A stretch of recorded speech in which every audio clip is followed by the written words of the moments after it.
the Western duopoly led by Airbus and Boeing in owning the commercial passenger jet space is about to meet a new challenger in the air.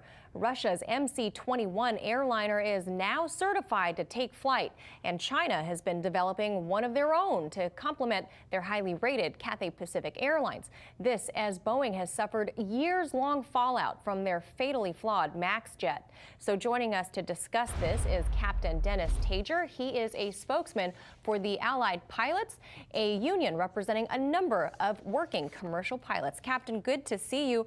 Now, as an active commercial jet pilot yourself, how curious are you about the new Russian MC-21? Can there really be any new competition in the commercial airspace?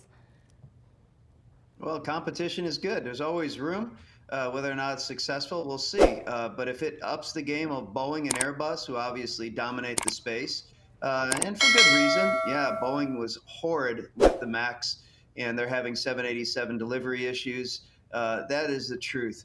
But dealing with that truth, we also know that it has a long history of producing product. It got behind a curve on this one. Airbus has got its 320 XLR, an even more longer range Neo. So game on. We welcome that competition, and everybody will be better for it. But we're going to watch closely. We're going to, as pilots, we're going to want to see not just the fancy cabin shots, but what's in the cockpit. And, what's the technology behind it? Because ultimately, no matter who makes the airplane, we're the final line of defense of keeping the passengers safe. And that's what's most important to us. Absolutely. And as a traveler, I'm happy to hear that. Now, given the political climate in the U.S. right now, do you think that might impact sales of the new Russian commercial jet or the still in development Chinese one? Well, there's always political pressure with commercial pressure, so they manage to work themselves out. But sure, the more intertwined our economies become, that's more likelihood we're going to find a way to get along. So we're going to watch this closely. We're watching. I read an article that I think over 40% of the Russian aircraft we're talking about is made of composite material. So that's unique. We have that here in the U.S., but not to that level. And also the supply chain issues. Those engines are U.S. made. I think they're Pratt and Whitney. So there's a lot of overlap, and that's really good to see because it sounds like the best of all technology coming together.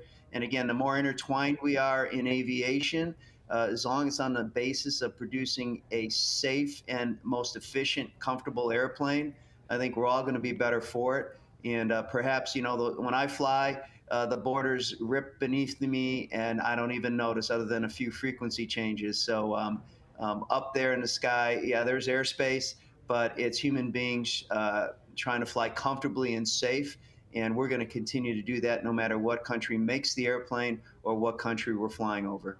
Now, with so much bad news surrounding Boeing jets the last 3 years, I mean, I've heard from a number of passengers that they try to avoid booking flights on Boeing jets out of fear because of what happened with the MAX.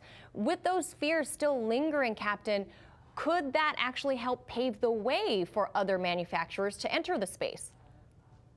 Yeah, absolutely. When you don't perform well, in this case, tragically and horrifically, people are going to consider other options. That's just the way business is, and that's just the way our commerce works. So, Airbus is out there too. They've got to get their game up. They're adapting current models, but someone comes along newer. A lot of these manufacturers are focused on the big airplanes and the ultra long haul.